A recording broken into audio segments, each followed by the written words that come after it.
We are live. I won't take Instagram or TikTok live yet, and then at the top of the hour, I'll let people in. Sound good? Sounds good. Hi, everyone. It's only live to YouTube and Facebook right now, where we get like 3 viewers total. So, Hi, everyone on YouTube and Facebook.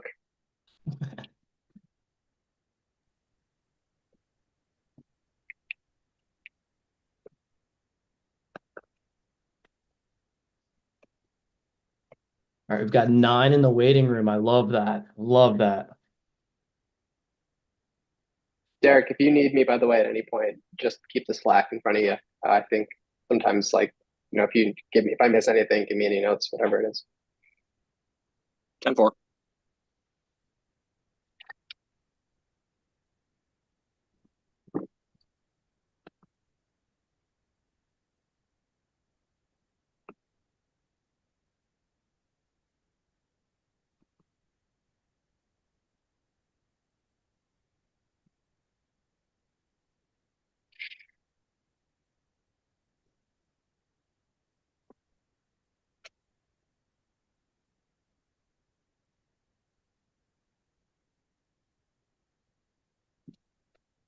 Oh, all right. Got 2 minutes.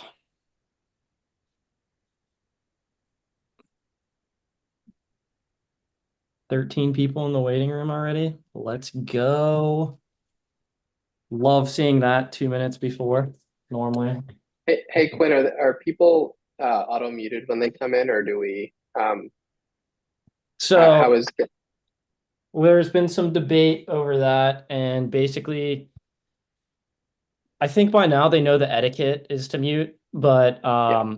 I would go ahead and call out, hey, thanks for joining. We're gonna run through the program, and if you could please mute up, and then um, just basically be like, there's if you want to unmute for a question at the end, that's fine. But we just tend to direct them to the chat and be like, any questions, put them in the chat. I think we've kind of taught people that behavior, obviously, but just reminding them is always a good option. Yeah, we could do that, but then they can't unmute is the formatting then, so it just makes it not cool for. Gotcha. So there's been Okay, debate on that, and we've continued going with the way we like to do it. all So, good. all right, I am gonna let people start trickling in. Sound good? Sounds If you Let's do great. it. Slack me.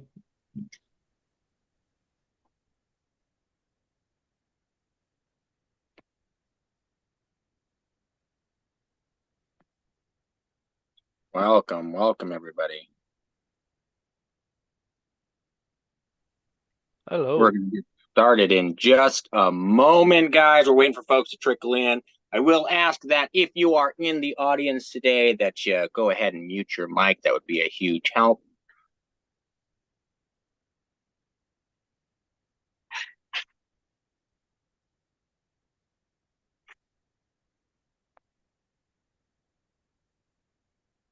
I've seen a lot of familiar names here in the chat in the gallery view, guys. Welcome.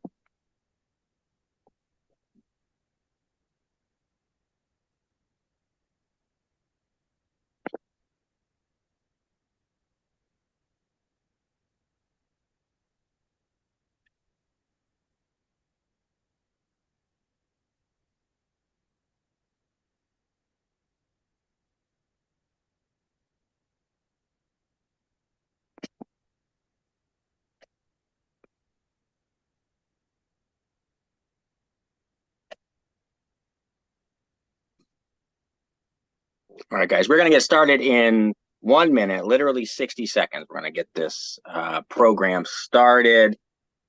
This will be recorded for anybody who hops in late, who misses any of it. We will be posting this up online after the conclusion of this. We are live. 60-second countdown. Thank you.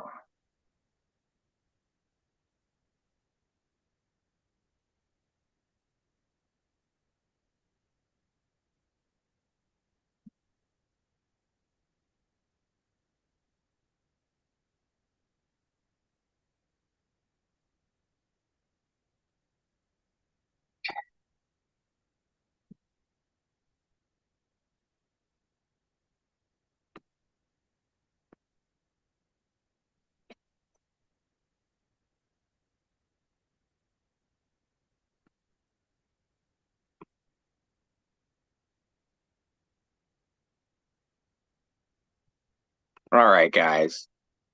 We are going to get started here. Welcome to our training session today, guys. We are going to be focusing on digital campaigning and online engagement for political campaigns. We'll be covering sort of fundamentals of digital campaigning, strategies for effective online engagement, best practices for using social media and digital platforms, and give you guys some tools and resources for managing these digital campaigns. Reminder that if you guys have questions as we go, please drop them into the chat. We'll try to sort of weave these questions into the training as we go through. And we'll also hold a little Q&A session towards the end of the training to answer anything that doesn't get covered. Our hope here today is really to equip first-time candidates or those candidates who are just getting involved with their digital campaigning, give you guys the knowledge and tools to effectively use the digital platforms that are available for campaigning and engage with your voters where they are. So I'd like to introduce our expert for today, Jared Alper. Jared specializes in digital campaigning and online engagement and leads the Good Party political team. Jared, why don't you give us just a very brief introduction for those who might not know you yet? I can keep it very brief. I see a lot of familiar faces on this call like you do, Derek. For those of you who I haven't met yet or who don't know me, my name is Jared Alper. I'm Good Party's political director. Like Derek said, I lead and oversee our political operations here at Good Party. Campaign veteran before working at Good Party, of which I've been for the last 4 years. I have been a political campaign operative by trade. So I've run a variety of campaigns, over 30 by count prior to coming to Good Party, and have since done a whole lot more as our campaign activities have really ramped up this year alone. Those who are in Discord, you may have seen it. I'll give a shout out to our team. We're about to embark on a journey to run 350 and counting campaigns over the next 30 days. So among all of which, digital will be a front and center presence for us as we get out the vote and try and help win as many of these elections as possible. I've been working in the independent space for the past 10 years, run campaigns for offices like the United States Senate, U.S. House of Representatives, state and local offices up and down predominantly the Eastern Seaboard, and came to Good Party, like I think many of us who are on this call, because I think that the two-party system that we've got has fundamentally failed us. We need competition, fresh faces, fresh ideas who are not tied down to political parties and the moneyed interests that fund them. And so for me, I'm going to take my headphones, come in choppy. Hopefully the audio is better there, but I'm excited to be working with all of our candidates this year. I'm excited to help train them up and provide them the tools and resources they need to be able to win their elections, and to talk digital campaigning tonight, which is a huge piece of the puzzle in terms of getting out the vote, building a brand, and winning elections. Thank you, Jared. We're glad to have you here with us today. I'd like to start, if you can provide sort of an overview of digital campaigning. It's important in 2024, and just sort of briefly define some of the terms we'll be using tonight, like social versus digital, organic versus paid. Yeah, I think that's a great place to start. And so I think folks who are running for office, they hear it all the time, right? Digital is the key to winning a campaign. And it's important to define exactly what digital looks like, because it's kind of a vague term. And I think there's a lot that goes into running an effective digital and online presence in particular. And that's been the case really for the last 20 plus years. 2008, for those who were around and participating or following that election, I think would know that that's sort of the first election cycle where social media in particular has become a big piece of the equation.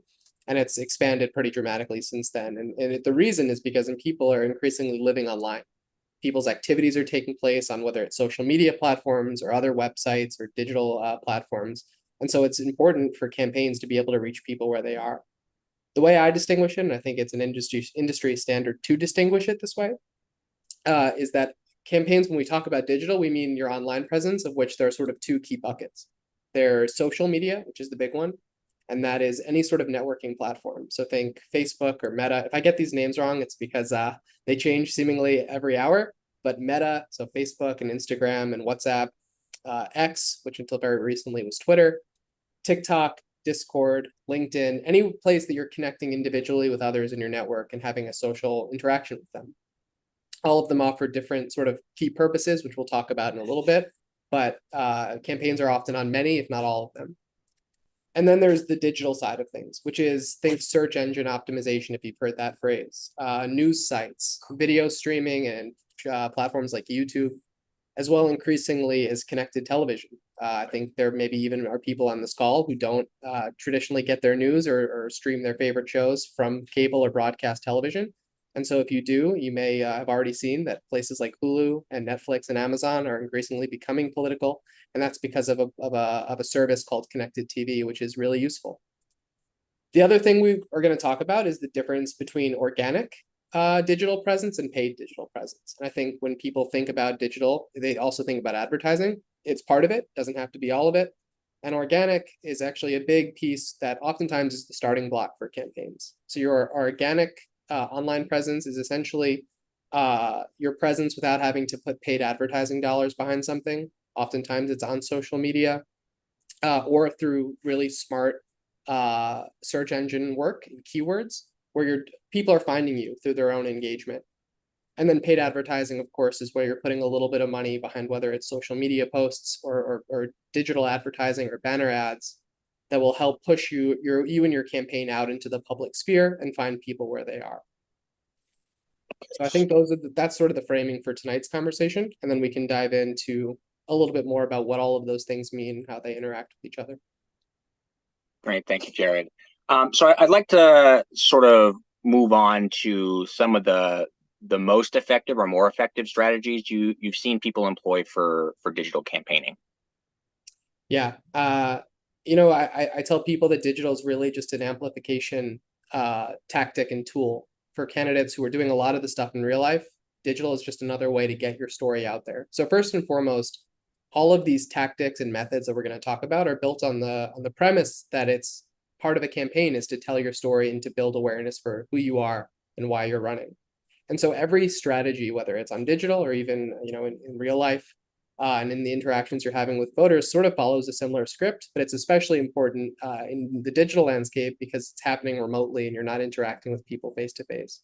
So the most effective strategies start with that. It's an opportunity to introduce the candidate to their community, to communicate their core reasons for running and the core issues and motivations that they have for trying to serve their community. And it's also an opportunity to bring people into the fold, right? Build a following, define the stakes of the election that they're participating in, persuade people who maybe aren't sure if they're even going to vote or who they're voting for, why our candidate is the best choice. And ultimately, and most importantly, encourage people to take the action across the different steps of the journey, but especially at the end, which is to vote. So I think that's the core premise for what is an effective digital strategy. It's defining and understanding what sort of the core purpose of these goals are. I will say that digital media is an asset to these campaigns because it's generally a low touch opportunity to reach voters, right? You don't have to go out and knock doors for several hours a day. It's something that you can build into your workflow and your habits. It's a generally high frequency thing, right? There's no necessarily limit to how many times you can engage with others on social media.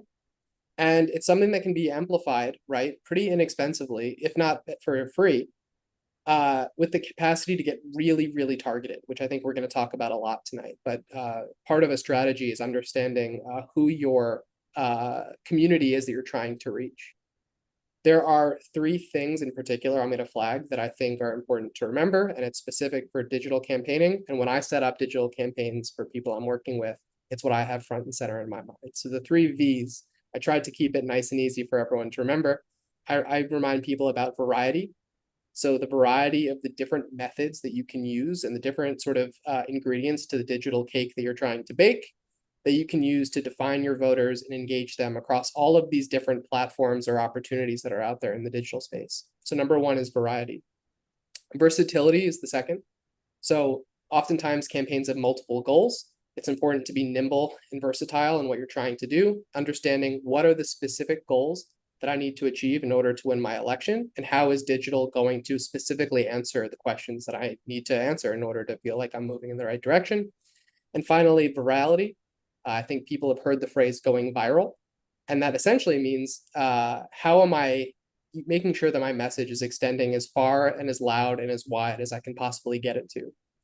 And then the last thing I will say about what makes an effective campaign is how is it being measured?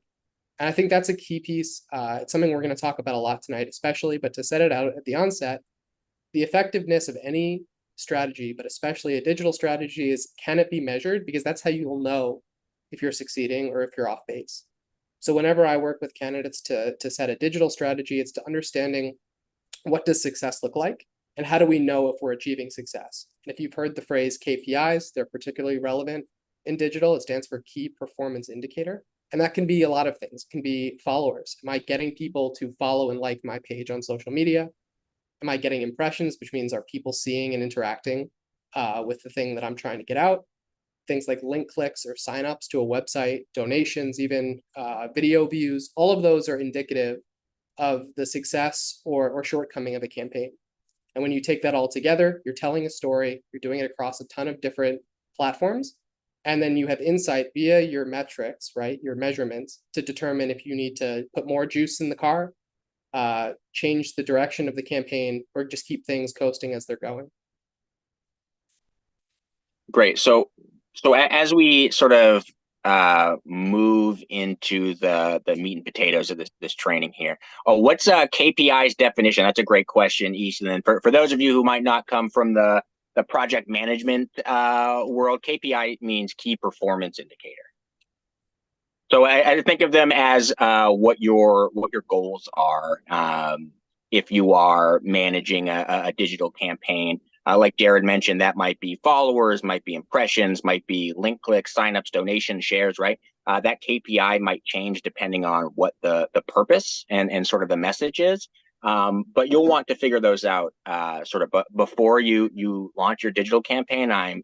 We'll be talking about that in a little bit. But it actually sort of segments segues into the next section here. But what are some of the effective ways to engage voters online? Yeah, the simple answer, to borrow from Nike, right, is to just do it. And I think a lot of times that it sounds simple, but honestly, a lot of times when candidates, I think, will come to me, and I think they've come to you, Derek, in the time that you've been here with us too, and said, you know, my digital and especially my social media isn't taking off. And then we look and we realize, you know, they're not posting frequently, or they're not engaging with their audience frequently. And part of this exercise in building a really effective digital presence starts with just putting yourself out there, right? It's giving people insight into the work that you're doing as a candidate, giving people access to how you're doing, what kind of journey you're on, and especially engaging with them when people take interest in what you're doing, right? That's another thing. Someone will say, hey, I really like this, like the candidate, they'll respond to it, maybe a picture or a video that a candidate puts out, but then they never hear back from the candidate. And so it's a give and a take. Put yourself out there and then be receptive to people as they ask questions, answer the questions, engage with them, invite them to things that you might be doing. That's a really great way to organically build an audience and build a brand as someone who is responsive to their community. I also encourage candidates oftentimes to engage with other people who are really active digitally. If people have heard the term influencers, and Mike Lynn, you just scooped me on this one, man. Influencer engagement, it doesn't have to be these people who are, you know, appearing in Super Bowl ads. We're talking about folks who maybe have a credible presence in their community. I'm not talking about even 5,000, 10,000 followers, but people who are active online. They have people who follow them. And so engaging with them, asking them questions, or trying to involve them in the campaign, however is appropriate and you see fit, is going to hopefully yield results. And it's an opportunity, again, to get out into your community, expand your network, and also show other people that you're doing good work and you're making an effort to build out your own sort of listening effort in your community. And then the last thing I'll say, I think when people think about digital media, they also think, you know, high dollar ad campaigns. And oftentimes, especially to get started, it's not the case. You can amplify your message. You can amplify and boost some pictures even on social media, or you can put banner advertisements or small video content digital for very low costs, $5-10 a day. And what you'll see is incrementally people will start engaging, right? It's not quite the supercharge if you did put in a whole lot of money, but oftentimes that's not the best path. It's just slowly drip yourself out into the community. And you'll see that there are people who will engage, and slowly but surely you'll start building out a brand, and all of these things combine themselves and you'll see results. Thank you. So one of the things we'll be talking about, Jared, is engagement, right? Getting people to engage with your digital content. How can candidates create compelling content for their digital platforms, and what role does consistency play in that online engagement? Yeah, that's a good question. I think that how do you build a compelling narrative on digital and how do you do it consistently? And I think that comes down to how well and how often are you telling your story, right? And so we tell candidates all the time, authenticity is what sells, and it's authentically true. So a candidate who is not necessarily trying to ride the wave, but is confident in who they are and why they're running is, I think, going to be the candidate that succeeds. And then the candidate who understands how to connect with their community and tell that story consistently is the important piece of this puzzle, right? So it's not necessarily a crazy sort of rocket science experiment. It's honestly just putting yourself out there, letting people in your community know through frequent touches who you are, why you're running, and what you're going to do for the community and what the election is about, and then engaging with them when they respond to you and doing it in a way that feels like the story is staying true to its sort of core themes and tones over and over and over again throughout the election. And I think what happens is the candidates who you see having a ton of success on social all started from a place where they were just getting started, right? No one, I don't think, wakes up with 30,000 social media followers or 10,000 website views a day without slowly but surely putting themselves out there, making sure that they're getting really invested in their community and finding that people are interested in learning more and want to engage with a candidate who shares their values. And the only way to do that is by just being authentic and trying to especially target the people that you think might have the same worldview as you do, which is something that we'll talk about, I think, in a little bit, which is how do you target the right people? And that's something that's made possible on digital. So if we're talking about, using data-driven approaches to sort of get an edge in our races, what sorts of tools are available to measure that success for digital platforms? Yeah, so most, whether it's a social media platform or a social media management or a digital platform, the phrase DSP, which stands for demand service, I think demand service provider, but now I'm going to look it up to make sure I'm not going out on a limb. Sorry, guys. I'm like 100% sure, but yeah, okay, that's correct. Well, gotta maintain expert status here. So all of these things are things that deal with ad inventory on digital space. So if you're buying things like a banner ad on a news site, you would use a DSP for it. And whether it's social media or social media management or a DSP itself, all of them have different ways to measure and specifically measure your KPIs, right? And so it comes down to, when you're going into a campaign, thinking through what's the purpose of what I'm trying to do. For example, if you're on Meta or Facebook and you put a boost out of a post that you made, one of the things you have to understand is, well, what am I trying to achieve? And maybe you're trying to grow your following. And the way that that's measured is by people who are pressing the follow button on the platform and liking your page. And then in Meta's platform, you'll be able to see it, right? How much have you spent, maybe, if you're doing a small dollar ad campaign, and how many people are seeing it, and ultimately how many people are responding with the action you ask them to take. That's true if you're trying to send people to a website, or if you're sending them a video, you'll be able to see how many people are watching the video. And that's how you calibrate too, right? If you expected 100 people to like your post based on how much you spent and how big your community was, and only 10 people do, it means you'll have to recalibrate.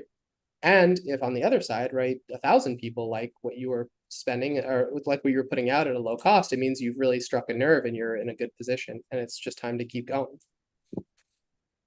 Thank you. I'm going to jump to a question in the chat here, but have you noticed any trends between online engagement and in-person engagement? Like, are there specific types of posts that will increase the likelihood for people to come to a meet and greet, for instance? Yeah, I think that there are some consistent themes.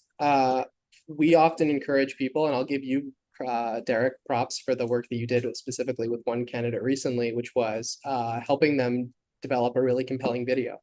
So I think video is oftentimes the sort of preferred and king a vehicle, whether it's on social or on digital, because people like to watch and engage with video content, even if it's for a really short period of time. So the opportunity, if you're going to a meet and greet event, even if it's not a hyper professional, you don't need a video crew following you around. We encourage candidates to take a selfie video on their phone and just put it out on social and say, hey, I'm doing a meet and greet event at this location, this date and this time. Hope to see you there. And I think what you'll find is a lot more people will engage with that content versus sort of a graphic or a still image. So that would be my recommendation for things like that. And what social media platforms would you say are like most effective for political campaigns? I think it depends. I don't know if there's one tried and true answer. And I think part of the experience of running for office, and it's true across the whole experience, not just on digital and social media, is experimentation. And part of that starts with an assumption, right? So maybe you are dealing with a community that is more active just from your experience on social media and specifically Meta. That would be where I would start. And especially I think that's increasingly becoming true for people who might be of the older generation. Versus if you are a young person or trying to appeal to young voters, they may not be on that platform anymore. And so TikTok apparently is all the craze these days, or so I've heard. The same is true. X is increasingly becoming a very ramped up political platform, especially for people who are tuned in to the news. I've seen candidates leverage LinkedIn really well, specifically if they're trying to navigate their professional network and let them know that they're running for office. And then the last thing I'll say, and it's something I'm really particularly and personally bullish on, is the connected TV element, which is not a particularly expensive thing to run. But if you are trying to get in front of people, particularly on video, and you even want to spend a little bit of money, I'm not talking thousands of dollars, but a couple, $100, $50 here and there, and you have a small video, you can put it right into people's streaming platforms. And especially for the young people, I think that's increasingly going to be a vehicle by which candidates reach their voters. Yeah, and this sort of brings up a question for me. Obviously Facebook and Instagram and TikTok sort of have a different niche in the market. How should candidates tailor their messages or their content for the different platforms that exist? There are some best practices, and this is an opportunity to really, if you haven't already, if you're running for office and you're looking to get better at upping your digital presence and specifically your social media presence, goodparty.org has spent a lot of time, and our team specifically has worked to help tailor social media content. So if you go into your goodparty.org campaign dashboard and try and draft social media content with your campaign tool, you'll be able to specifically tailor it in terms of format and also in terms of tone for whatever platform you're trying to engage people on. And that it is true. You flagged a good point, Derek, right? It's not just the communities that are different on Facebook versus Twitter versus TikTok or Instagram or LinkedIn. I can name them all, I guess. It's also true of how people are used to being engaged with on those platforms. So Twitter is a much more, I think, casual and short form text environment, whereas Facebook, you can go longer form. Instagram is all pictures with some captions, and TikTok is obviously video. And so being able to experiment, being able to use our AI tool is a really great way to get good at experimenting really quickly. But also just looking at others who you maybe are familiar with on those platforms is a really good way to model your own sort of content, obviously keeping true to your own authentic story to get really good really quickly. Thank you. So hold on, I'm gonna jump to a question here from Lynn in the chat. But how do folks access advertising on streaming services? Like who do they talk to? Who do they have to reach out to get their videos up on a DSP? Yeah, so we have and are coming up with a list of vendors that I think all of us on the political team have worked with in the past. It's not something, unfortunately, that goodparty.org does natively, but we know how to help navigate that space. And so, for example, there's a platform I've used in the past that I think highly of, which is called Choozle. I'll put it in the chat for those who maybe are ready to investigate this kind of stuff. And it's a self-service demand-side platform, DSP, that you can take your videos. Shout out Lynn Letty, we saw yours today. It looks amazing. And you can pick whatever platform you want it to go on, whether it's say Hulu or ESPN, or you can put it on a local news site, and they'll help you get targeted and put it out there. So they're really effective. It's a really good method that I'm really bullish on again. And if you just look up DSPs, or even once we have the preferred vendor, we'll help you navigate that space, and it's something you can get started on pretty quickly. Yeah, and I'll just point to what Mike Lynn said down here in the chat. But you know, for Instagram, TikTok, YouTube Shorts, you know, there's 60 seconds or less is recommended for those platforms. On Facebook, I think, is a place where you can get away with slightly longer form videos. And Mike says that live streaming on TikTok is supposedly a way to gain some followers. I think it's a good opportunity if you have a TikTok following to you know, maybe engage with like an AMA, an Ask Me Anything type of thing with constituents in your district. So thank you for that, Mike.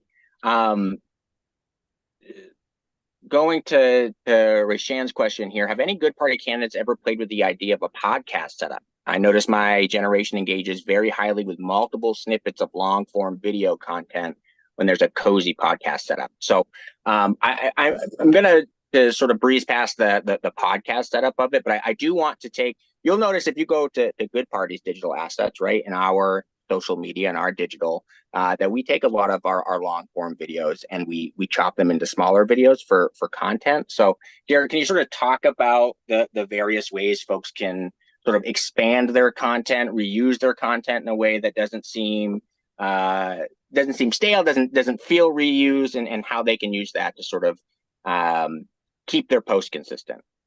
Yeah, and I will say I can answer the question, which is just that I think sometimes podcasting is a really good way, similar to how we were talking about influencers, right? I think a lot of people are expanding in the space of podcasting because it's a relatively low setup to be able to just start recording yourself. In a way, podcasters are running their own kind of campaign, but instead of running for office, they're trying to build a brand and a business of their own. I don't know if I'd wholeheartedly recommend being both a candidate for office and also trying to launch a media company. But there are people out there who are doing that. And if you happen to be able to engage with people who are in the early stages or even in the established stages of running a successful podcast, it's another opportunity to get in front of, sort of like an influencer, people who you may otherwise not have had access to. So I think that if there are podcasts that you're interested in, that you listen to, and that you've seen maybe interview candidates, especially if you're running nationally, but even if you're running state and locally, that have had guests for in the past, it's worth reaching out and saying, hey, I'm running for office, here's why, and I'd be happy to talk about my campaign. The broader question that I'll double click on, Derek, that you teed up is, well, how do you take, I think, the narrative that you're trying to push out right into the world and do it in a way that feels consistent and authentic, but maybe not robotic and not stale? And I think it is something that takes a little bit of getting used to for candidates, which is very reasonable, right? Candidates often meet hundreds of people a day, and being disciplined in messaging is something that can be a little exhausting. And sometimes you want to freshen things up. One thing I will say, though, is that it's important to remember that most people, especially online, right, are not necessarily interacting with candidates 100% of their time. So it's highly likely that someone is meeting you on digital or meeting you in person even for the first time. So even if it feels like maybe on your side you've said the same thing over and over, it's likely that they haven't heard it before. And so I would encourage candidates for sure to be consistent and disciplined in their messaging, while also on content specifically, to get to the heart of the question, it's an opportunity to maybe cut up different sorts of videos, to shoot similar sort of tones and messages in different locations, take pictures of yourself as a candidate out in the community. Even if the sort of post is very similar, a picture with a fresh face and with a fresh activity goes a long way. And even just reiterating exactly why you're running. I don't think you can tell someone too many times, even if it's in a different location or through a different platform. You should never feel like you can't tell people why you're running, even if you've said it many, many times before. So sort of the downside of consistency is feeling maybe stale every once in a while, but I would encourage candidates to lean into the idea that you can continue pushing content out even if it feels like it's repetitive. It's important to be out there consistently with an authentic message, knowing that many people are meeting you and hearing from you for the first time. Another question from the chat for you, Jared. Any experience or thoughts about using Google Ads or Microsoft Ads to push out your message? Yeah, both are another example of a digital platform, right? So Google, I believe in particular, you can advertise directly through YouTube, which is a popular one. But using Google Display Ads, it's all through Google's native advertising suite. I have a lot of experience in putting up Google advertising across their platform to great effect. I'll be honest, I'm less familiar with doing Microsoft suite of if they have an ad platform. I'm not as experienced or familiar with it. But I think the heart of the question is really just looking at as you're setting up your platform, and especially if it's on the paid side, looking at the potential metrics that you're trying to measure against, making assumptions. The platforms should show you as well what you should anticipate, getting your performance towards, right? And then testing and experimenting. When we talk about consistency and frequency of posts, what are your recommendations around like creating something structured, like a content calendar or something like that for these campaigns? Yeah, it's a really important piece of the puzzle, right? Because without some sort of structure, it's very difficult to be disciplined. I think there are plenty of candidates who have won or had success on digital without necessarily having to be structured, but I'd call them the exceptions, not the norm. And it's not particularly difficult, right? If you're campaigning, generally you have a specific message, and also just based on the time of year where you are campaigning, you're at a certain life cycle in your campaign, right? So for example, we have candidates, maybe some of whom are on here tonight, we're coming up on their elections in the next 2-3 weeks. And it's a little unlikely that the strategy at this point is nice to meet you, I'm running for office, in case you haven't heard. It's really time to get out and pound the pavement and get online and encourage people to participate in the election if they aren't aware that there is one, which is still often the case, and especially to cast a ballot for the candidate at this point in time.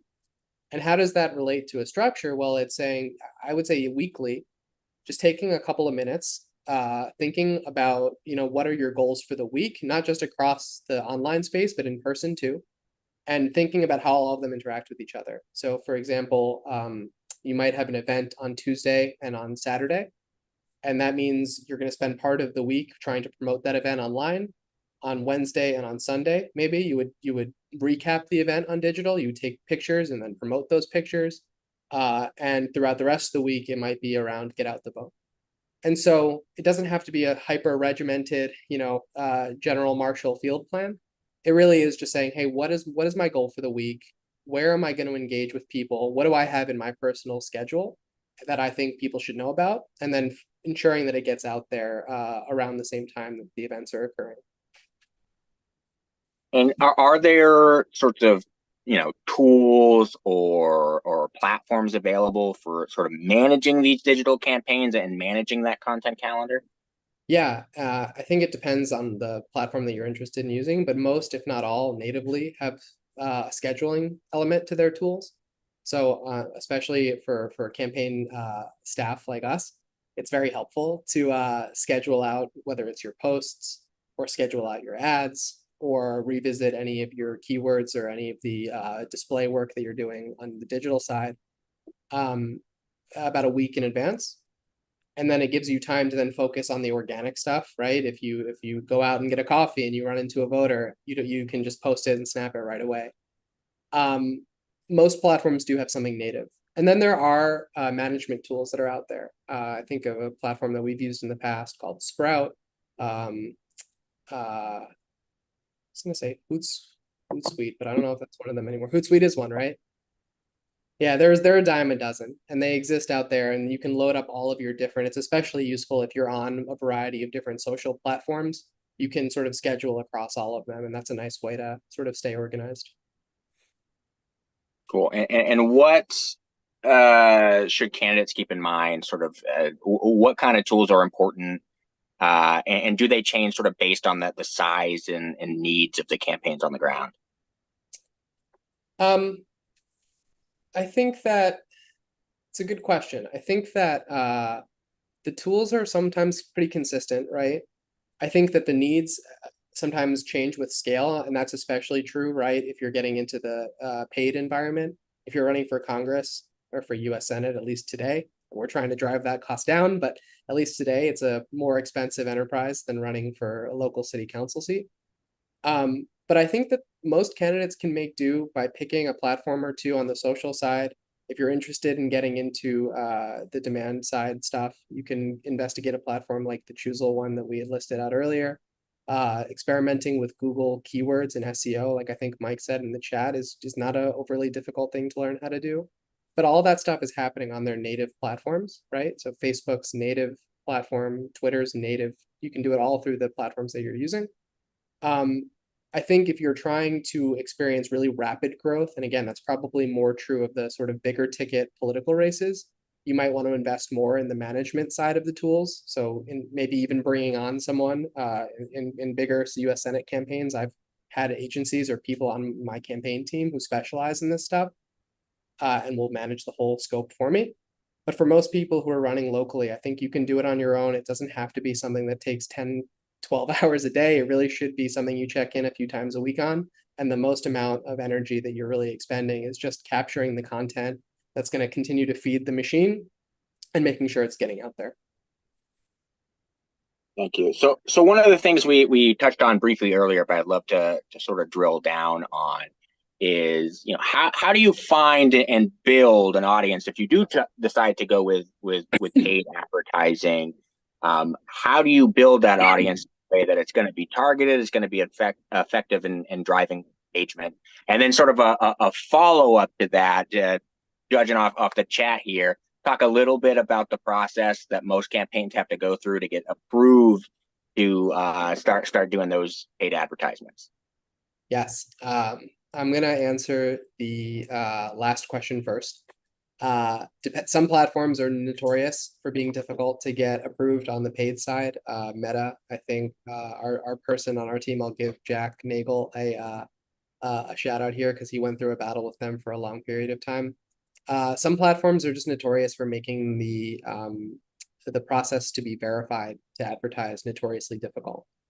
Part of that, I think, stems from the controversies around the elections in 2016, and these platforms have become very self-aware of how sometimes their paid political advertising gets manipulated. The good news, though, is that we at goodparty.org have come up with the steps and the checklist that's available to all of our candidates to try and follow to get verified for advertising across social media platforms. It can be a difficult thing. We're here on the political side to try and help navigate it. Oftentimes, the best thing any candidate can do, though, is to just follow the steps, do some research of their own if needed, and then reach out to someone on these support teams because they're the ones who are really most invested in getting candidates off the ground and using these tools. But I do, it's something that I've struggled with in the past. I think most people who are working in the political space have griped about, and at goodparty.org, we've really tried to come up with the resources to help candidates feel unburdened as much as possible on the verification and approval side for paid advertising. The meteor question that you asked, which is a really important one, is essentially, how do you get targeted? And who is your audience supposed to be for social media? And there are a couple of ways to do it. I think that like a lot of campaigning, it's built on assumptions and also an understanding of who it is that you're trying to reach and where. So one thing that I often do, and any person who's running for office who hasn't yet opted into goodparty.org pro tier of service, is to use a voter file that we make available to candidates for $10 a month to understand their community and even take the voter data and use it for advanced targeting. So for example, you can create audiences in Meta using a voter file to target a specific segment of your community with advertising if you are very sure that you're trying to reach, let's say, independent voters who participated in an election as recently as 2022. And that is a process that you can do just by going into their native tool and uploading a list that you can access through our platform. If you didn't want to use a voter file, though, you have to ask some important questions, right? Who are my voters? Who do I think I need to win in order to win my election? You can get targeted by geography using, let's say, TikTok. You can target by geography, and you're assuming probably that most people that you're reaching on the platform are younger. If you're on Twitter, again, you can go by geography, and maybe you're looking for politically attuned voters. On Meta, it could be older people, and again, you can target based on interests. They have a whole suite of opportunities to use their own tools to really narrow down the scope of who your advertising is reaching. On digital, it's a similar thing, right? I've had experiences where we have run very specific ads around specific events. A funny story I remember is we were doing a Meet the Candidate event in the state of Maryland at Camden Yard Stadium, where the Baltimore Orioles play. And we did a whole bunch of digital advertising through this platform, Choozle, that I'm very fond of, to target people who are visiting Baltimore Orioles themed websites. And the goal was just, hey, after the game, come have a beer with the candidate. And a bunch of people showed up saying, hey, I was just looking at the scores and I saw your ad and figured I'd pop by. I live 5 minutes away. So that was an assumption. We're looking for people who watch sports, who live in a certain area, who might be attuned to the election, and put some content out in front of them, and some of them bit. Cool. Can you tell me, so if I were a first-time candidate, right, and I were just launching my my digital presence, my social media, like what would be, do you think, like the first steps I should take in terms of, you know, really getting started and beginning to build that audience? The advice I would offer, the most important thing a candidate can do, and it might sound counterintuitive because I think a lot of people, especially when they're first getting started, they think to themselves, there's so much I have to do. The election's only X number of days away, and I just got to run. I got to run. Even if I'm running through a brick wall, I'm going to run right through the brick wall. And I think a lot of times they don't realize they could just simply take a step to the right if they stopped and then walk around the brick wall. And so one of the things that I would encourage candidates to do is take a couple of minutes, think a little bit about where you think the highest priority and highest value of your time that you're going to spend investing in building out a social media presence could be. Think about who your voters, who you think you need to win your election and where they live and where they interact without having to think about your campaign. And then start making assumptions and experimenting on them. So if you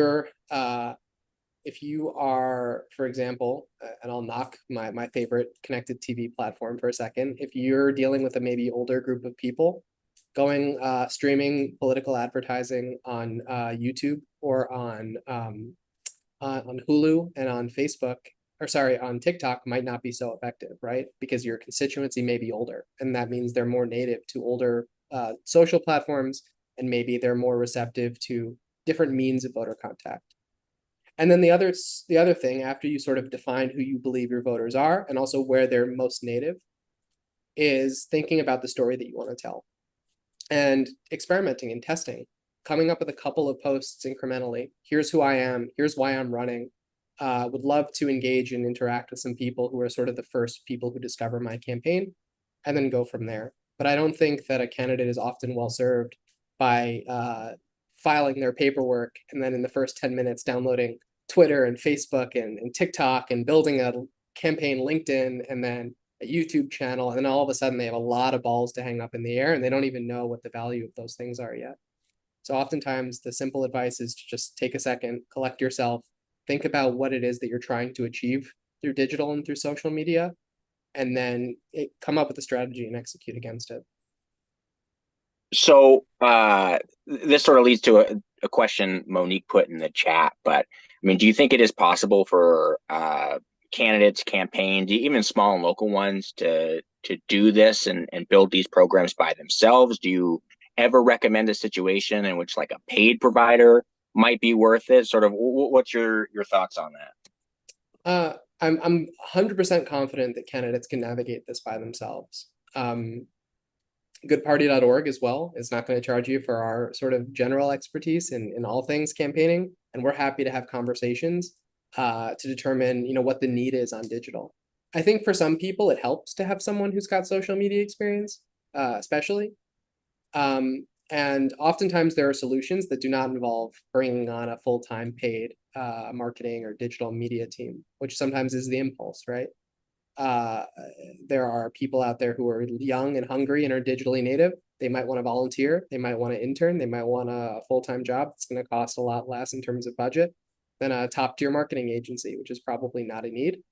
And oftentimes, I think one of the risks of running right through the brick wall is things appear and get overcomplicated really quickly. I've had many candidates. I'm sure we've had many candidates with elections coming up in the next couple of days, and we have for sure had many candidates this year who've won their elections with a very nominal social media and digital media budget, and who've done their social and digital media entirely on their own, who found that it's very manageable if they just take a second, think about what it is they're trying to achieve, and then hold themselves to the goals that they've set for themselves. Another question from the chat here, and I think this is important. This is certainly an important part of the conversation around digital and social media advertising. But what is the easiest ways for candidates creating their websites, their platforms, to ensure there are accessibility features? A good question. Can you define accessibility? Because I think it means something other than what you asked. So what immediately comes to mind, and Rayshon, please drop down in the chat if this is divergent from your thinking, but I'm thinking specifically like alt text for images, so that typically screen readers and things like that can pick up on it. That's what I thought too. Okay, it's a good question. I think that, and I would have to look into this because it's not something I've spent a whole lot of time doing, but I think the best answer, and I'm confident this is the correct answer, is most sites, especially websites, right? They have options to scan and review your site, and also integrations and even native tools that will help improve the accessibility, readability of your website and your digital presence. And so part of that is just experimenting. I think like Wix, for example, has this sort of feature that will just help quickly review your site and come up with optimizations and suggestions to improve it. You can let it know what it is that you are specifically looking to improve upon in the event that it doesn't capture it. And it should go a long way in improving the accessibility of your site.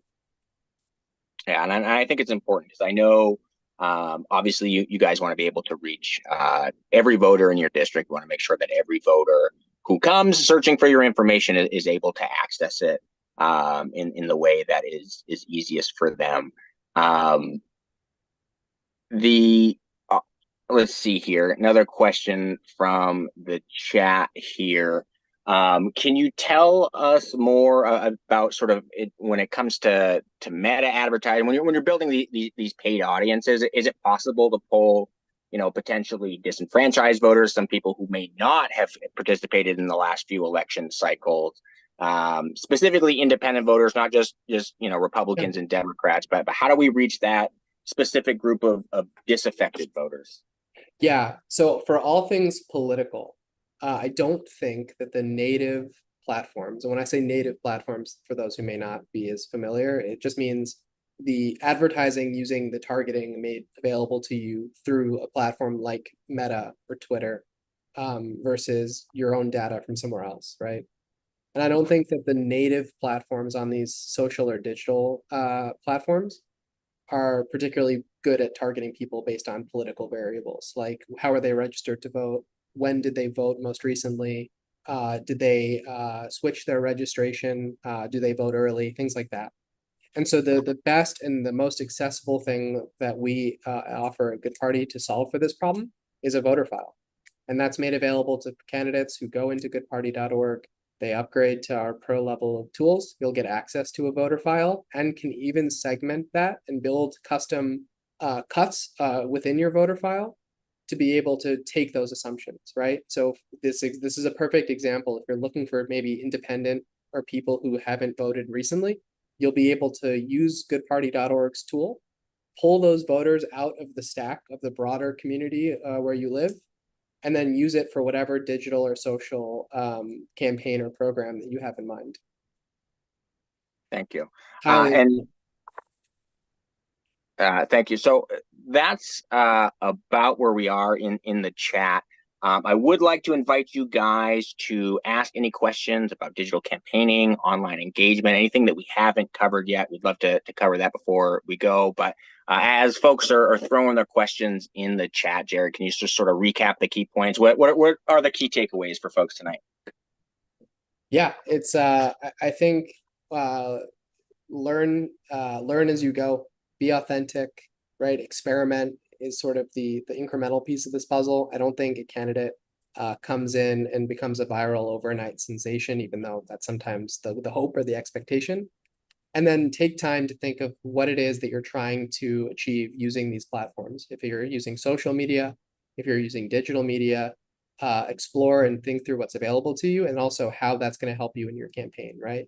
You can do a lot with these tools. They're really, really versatile. And so I'll go back to the 3 V's, right? It's variety, versatility, and virality. The way you build that is by being really thoughtful in what it is you're trying to achieve. Are you trying to introduce people to your campaign? Are you trying to persuade them to participate in an election and vote for you? Are you reminding them that the election is coming up very quickly and they need to get out and vote? It could be even things very specific to the campaign. Are you trying to get them to sign up for a website or come to an event or maybe throw you a couple bucks? Once you define those things, you'll be able to measure them. And if you can measure them, that's how you learn as a candidate. You'll learn what's working and how to continue doing what works. You'll learn what you think you can improve on and things that you should totally stop doing, which oftentimes candidates who don't take the second and they run through the brick wall, they end up wondering what happened, realizing that they kind of ran full steam ahead and didn't define what success looked like. So that's my advice. I would take some time, think about who your voters are, what you want them to do, how you want to reach them, and then put yourself out there. That's the last thing. This is an exercise to test your muscles and your capacity for being really engaging, which is an important part of being a candidate. Get out into your community, get out online, introduce yourself, tell people why you're running, engage with people who are interested in you and your campaign, and encourage them to take action and grow the movement that you're trying to build. Great. Getting some questions, back into questions here from the chat. Is there an average cost per impression or cost per click with Meta? And just generally, how does that compare to like a cost per click with an email campaign? It's a good question. I think that's pretty variable. I've seen them in the 10-cent range. I've seen them in the dollar range. I think part of this oftentimes really does depend first and foremost on the size of your community and how targeted you're trying to get. I think the industry standard for political campaigns is a little tough to nail down because there are a whole lot of people who are running that are sort of affecting the average. And if you're, let's say, running in a town of 1,000 people and you're only trying to target 10 of them, you're not reaching a whole lot of people. Your cost per click is going to go through the roof. And that's another thing to measure. I would encourage you to look it up. I think you can even look up based on the size of your community, what you would anticipate the cost per click or the cost per action or the amount of followers, depending on what your goal is. You make an assumption on what it should be, and then you test against it as you go. Yeah, and one thing I'll say, with my experience using Meta's ad manager is with very low dollar amounts, $5, $10, you can A/B test a few different messages to sort of see where the average cost per impression, what is driving engagement. And you can sort of run various tests across those audience, find the messages that are working really well, and then sort of use them to blow it up or put additional paid advertising behind that. So I think it's important, at all times when you guys are building out these digital campaigns to, like Jared said, take a minute to figure out what's working before you throw all your money, time, and effort in behind any particular platform or message or effort. So use that data that is natively available on these platforms to inform what your next steps are. Let's see. Is it a good idea to set up social media ahead of time using something like Hootsuite? Yes.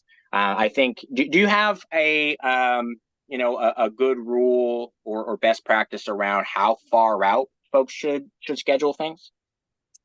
I generally stick to a week.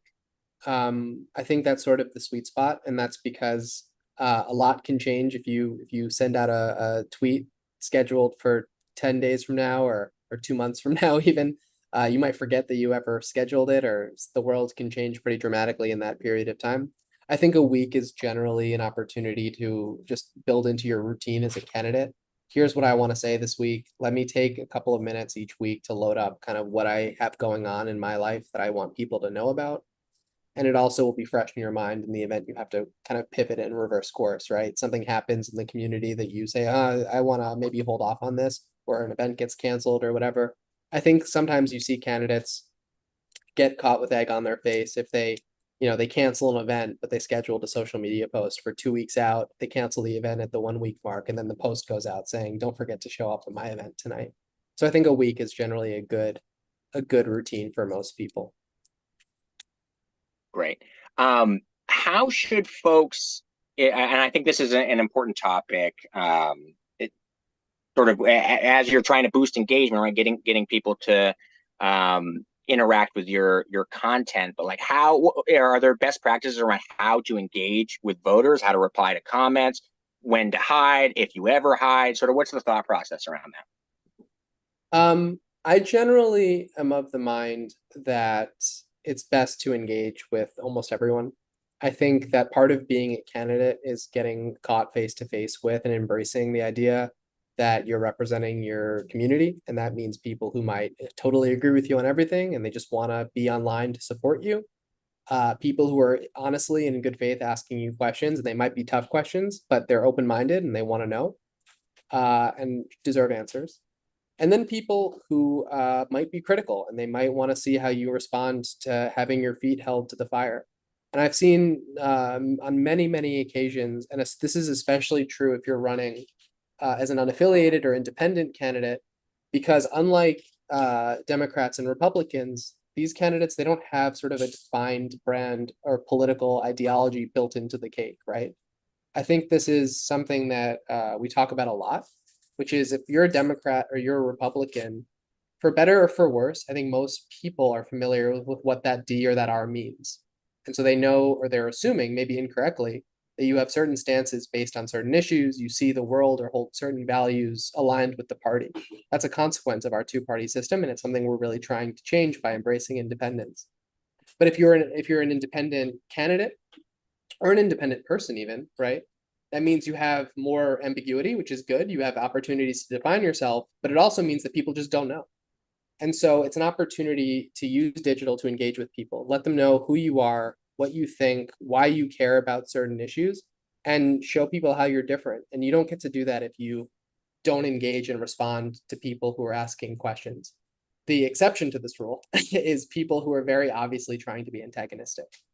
I don't think that oftentimes it's worth the energy, even if it might even feel good sometimes, to feed the trolls. I think it's a good best practice to try and not give life to people who are obviously trying to be undermining or operating on digital in bad faith.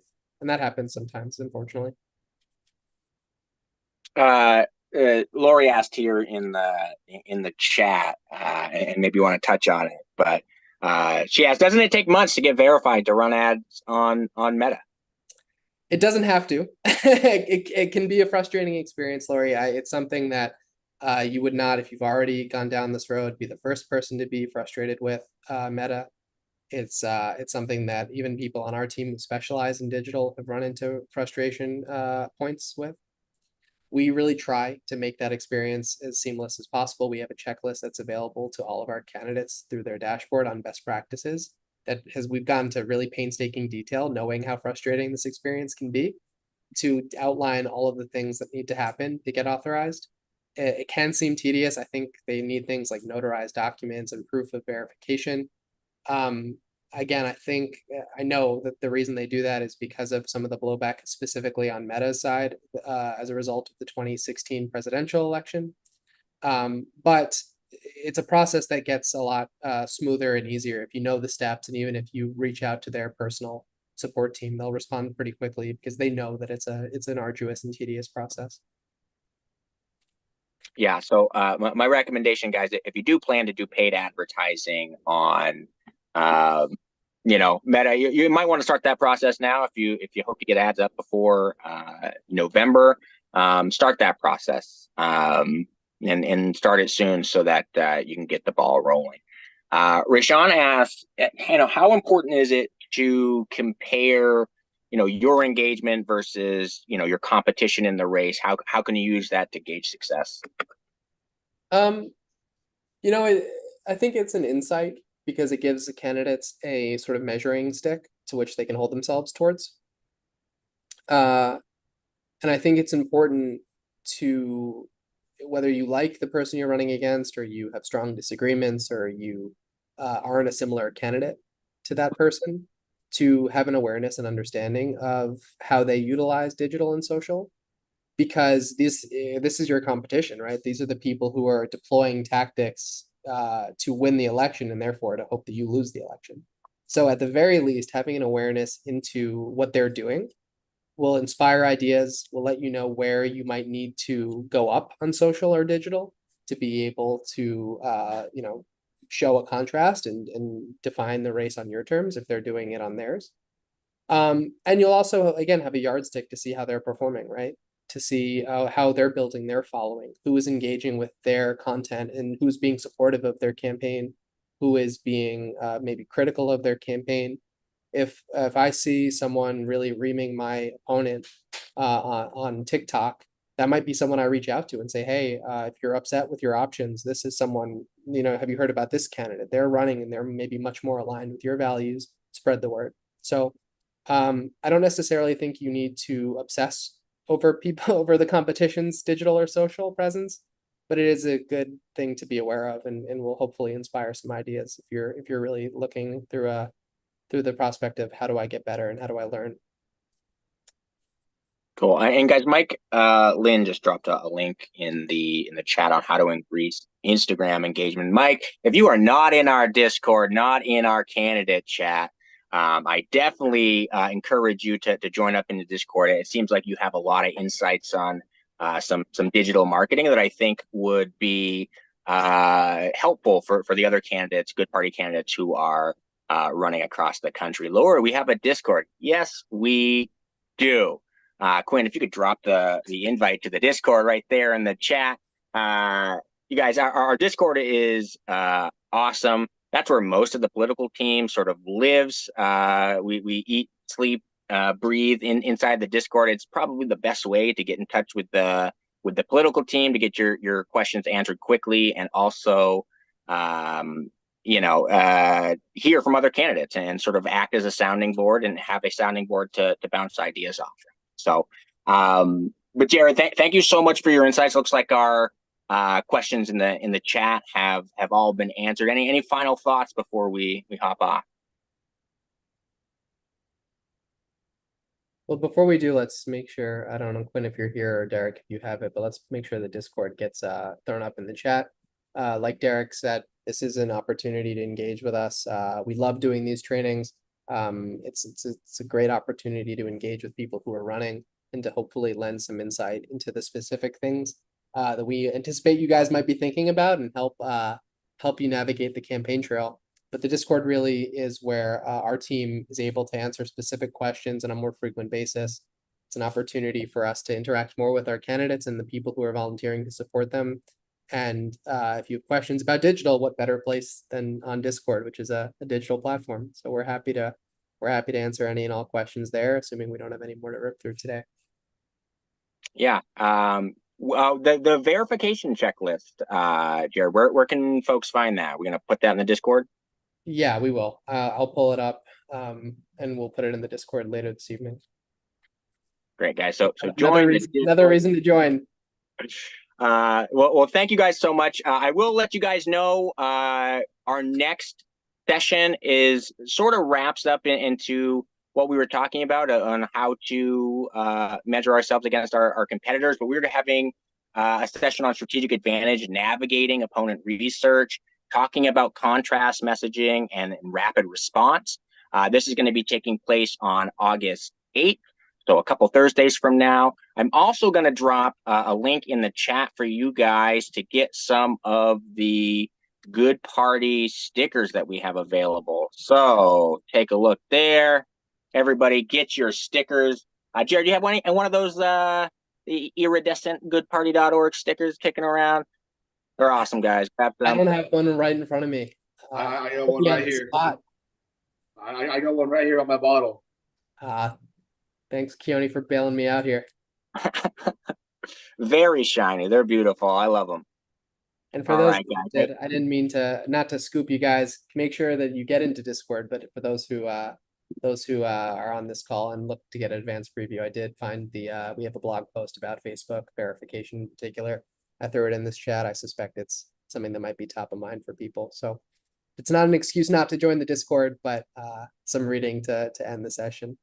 But more than anything, thank you guys for coming out. I hope you had some good takeaways, and we know that this was one that was top of people's minds. So we want to make sure that we're answering questions, especially now that we're getting into an election year. The world has changed since our last training, given all that's going on at the presidential level. I'm confident that it's going to inspire more people who look at the chaos that's going on to try and help be a part of the change that we're building here at goodparty.org. And you're eager to continue these sessions and to help the candidates who are on here have success this year and into the future. So thank you all for coming. Thank you, guys. Take care.